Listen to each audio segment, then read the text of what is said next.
이 영역 그 바운더리 인근에서 만약에 게이지가 고정되었을 때 노이즈가 발생한다면 이제 안을 보고 있는지 밖을 보고 있는지 명확하게 알 수 없는 그런 문제점이 있습니다. 네, 그래서 이런 문제점을 해결하고자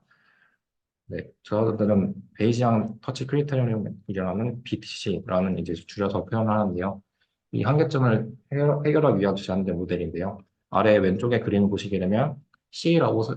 적혀 있는 이 타자 키의 이제 영역을 원래는 네모 박스로 이렇게 설정을 해야 되는데 그러지 않고 이제 확률 분포 형태로 이제 C의 가장 중심 지역은 이제 확률이 가장 높은 쪽으로 멀어질수록 나아지는 형태로 이제 확률 분포 형태로 표현을 해서 이런 식으로 이제 바운더리를 연속적으로 표현하는 방식입니다. 이렇게 할 경우에 장점은 뭐냐면 이제 장점이 아니라 특징은 뭐냐면요. 이제 유저가 특정 위치를 선택을 하게 되면 그 선택한 위치는 여러 다수의 타겟에 이제 바운더리가 중첩된 형태로 이제 표현이 되고 그 유저가 그 위치를 선택했을 때 그 확률 분포를 기반으로 이제 유저가 이 타겟을 선택한 것이다라고 이제 확률적으로 이제 값을 제공을 하면서 이제 조금 유연한 이제 그 해석 결과가 나오게 된다 그런 식의 이제 특징이 있을 것 같습니다. 그래서 이걸 그림으로 간단하게 표현을 해드리면요. 이제 기존 방법인 VBC 같은 경우에는 디스크리트한 형태의 이제 오브젝트가 두 개가 놓여져 있고 그 거리가 매우 가까운 경우에 사람이 관찰하고 있을 때 왼쪽 오브젝트를 보는지 오른쪽 오브젝트를 보는지 명확하게 인식이 되지 않거든요. 왜냐하면 노이즈가 이렇게 퍼져 있기 때문에 또 다른 경우로 이제 앞뒤로 오버랩되어 있는 경우에도 앞에 물체를 보는지 뒤에 물체를 보는지 명확하게 구분할 수가 없습니다. 근데 네, 이런 식으로 네,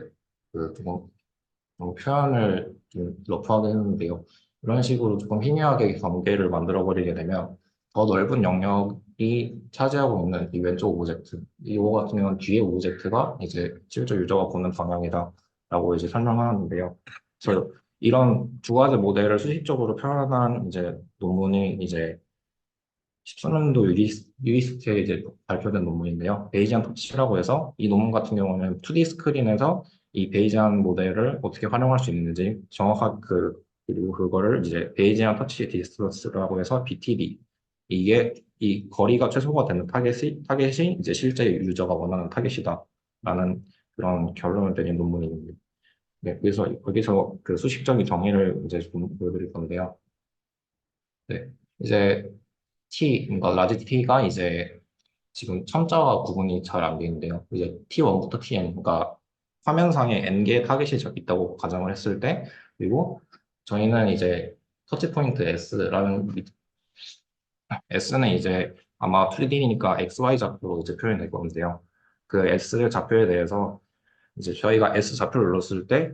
그 여러 N개 타겟에 대해서 그 타겟 T가 실제 유저가 원하는 그 인텐디드 타겟일 경우 그 확률을 이제 T 바 S 이런 식으로 조건부 확률을 표현을 할 수 있습니다.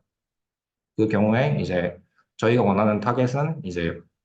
타겟을 이제 T 스타라고 하면 T 스타는 이제 이 확률이 가장 높은 T, 그러니까 N개 중에 한 개가 가장 높을 것인데 그게 저희가 인텐디드 타겟이라고 표현할 수 있을 거고요. 그랬을 때 이 베이지 룰에 따라서 이 조건부 확률 관련을 이제 사용하면 이제 T 바 S는 이제 이런 식으로 표현이 가능하게 됩니다. 이때 이제 PT 같은 경우에는 네, PT 같은 경우에는 이제 저희가 그 타겟 N개 중에 한 개를 선택할 확률이기 때문에 보통 N분의 1로 이제 컨스턴트하게 고정이 되지만 이제 그 부분 같은 경우는 뒤에서 추가 설명하기 때문에 PT는 이제 고정하지 않고요. S 바 T 같은 경우에는 이제 어 네, 저희가 그 특정 그 타겟에 대해서 이제 유저가 어떤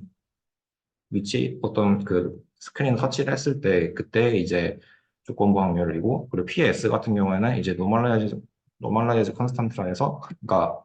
전체 영역에 대해서 어디를 터치하든 확률은 그 부분도 균등하기 때문에 이 부분도 컨스탄트로 포함이 돼서 결국에 위의 식은 이런 식으로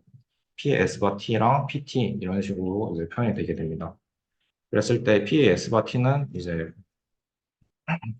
네, 이제 노멀 디스트리뷰션이라고 가정을 해서 이런 식으로 표현이 가능하게 되는데요. 정확히 이제 표현을 하면 이제 이 버튼에 대해서 이제 저희가 아까 확률 분포로 표현할 수 있다고 했는데 특정 위치를 저희가 선택을 했을 때 그 위치에 대해서 그 위치가 이제 실제 t를 가리키는 그 확률 그러니까 t 네, 그 경우를 이제 가우시안 디스트리뷰션을 표현을 해서 이런 식으로 수식적 표현이 가능하게 됩니다. 이때 이 평균과 표준 편차는 이제 이 저희가 이제 유저를 대상으로 이제 이 특정 타겟을 선택을 해보세요라고 했을 때 유저가 실제로 고르는 위치들을 그 디스트리뷰션을 이제 조사를 해서 그때의 이제 평균과 표준 편차를 구하게 되면 이 수식을 저희가 완벽하게 각 들어가는 이제 베리어블들을 네, 계산할 수 있게 되는 거고요. 그렇게 됐을 때 이제 계산을 마저 하게 되면 이제 로그 값을 취하고 계산을 하면 이런 식으로 마지막에 간단하게 정리가 되는데 아까 말씀드린 대로 PT 같은 경우에는 그가 그 유저가 터치하는 거와 무관하게 저희가 그 타겟 중에 한 개를 고를 확률이기 때문에 n분의 1로 구성이 가능해서 이 부분도 결국 이 C가 안에서 빠지게 되거든요. 네, 그래서 이제 최종 결과는 이런 식으로 나오게 되고 결국 이 안에 있는 값이 최소가 될 때를 저희가 그 인텐디드 타겟이라고 하기 때문에 이 안에 있는 값을 BTD, 그러니까 디스턴스 개념으로 이제 표현을 해서 저희와 가장 가까운 디스턴스에 있는 그 타겟을 표현한다 이런 식으로 해석을 하시면 될 것 같습니다. 그래서 이 값을 최소로 하게 되는 그 t가 무엇인지 그거를 찾아내는 그 무엇인지로 이제 모델을 이제 제안을 했고 그 모델을 사용한 결과 기존 방식에 비해서 그 에러 레이트가 네, 비약적으로 감소한 걸 볼 수 있습니다. 네, 그래서 이 연구 같은 경우에는 2D 스크린 상에서 그러니까 정확히는 지금 1D로 표현이 되지만 2D로 넘기게 되면 이제 매트릭스 형태로 표현이 되고 그리고 이제 제가 소개해 드린 논문은 이제 3D 환경이기 때문에 3D 환경을 넘겨서 이제 계속 차원을 올리게 되면 이제 표현이 그 실제로 사용이 가능하게 됩니다. 네, 그래서 이제 다시 원래 논문을 넘어가서 이 논문 같은 경우에는 이제 첫 번째 유저 스터디를 통해서 데이터를 수집을 했는데요. 이제 아까 말씀드린 그 BTD에서 이제 평균과 표준 편차 값을 측정을 해야 되는데 그 값을 측정하기 위한 이제 유저 스터디라 생각을 하시면 되고요. 그래서 이 경우에는 이제 타겟 오브젝트에 따라서 이제 이 평균과 표준 편차 값이 다를 것이다라고 첫 번째 가설을 설정을 했는데요. 이게 당연한 얘기가 이제 버튼의 크기가 크면 당연히 평균 그 크기가 크게 되면 이제 그 타겟의 위치나 그리고 그 타겟이 크게 되면 더 노이즈에 둔감하기 때문에 표준 편차가 감소하게 될 것인데 그런 거에 따라서 이 타겟의 그 크기 그리고 앰플리튜드는 이제 원래 위치에서 그 다음 위치로 가는 이 거리를 의미하는데 그거에 따라서 이제 이 값이 달라질 것이다라는 게 첫 번째 가설이었고 두 번째는 이제 아이 데이터만 사용할 것인지 그리고 아이와 이제 머리 움직임까지 함께 사용하는 그런 인풋 데이터를 사용할 것인지 이 두 가지로 이제 네, 가설을 잡았는데 사실 그 논문에 이제 꼴과는 크게 관련이 없는 어떻게 보면 관련 없는 그 가설이라고 생각할 수 있지만 일단 네, 저자들은 이렇게 설정을 하였고 결국에 이제 첫 번째에서는 데이터를 수집해서 그 모델을 피팅하겠다라는 거고 총 20명의 피험자 대상으로 홀로렌즈 툴을 이용해서 네, 이 태스크를 진행하는데 태스크는 네, 이, 네, 파란색 불이 들어오면 유저는 그 공을 따라가게 되고 그 공을 따라가면 또 그 다음 이제 불이 켜지면서 계속 왔다 갔다 하면서 총 21개의 공을 이제 관찰하는 그런 태스크입니다. 네, 이 태스크 수행을 통해서 이제 이런 디스트리뷰션 플롯을 찍을 수 있었고요. 이 여기서 빨간색 원은 실제 타깃의 사이즈 그리고 그 점들은 실제 유저들이 관찰한 지점이어서 이제 보시면 이런 식으로 그 가운데 이 평균값과 그리고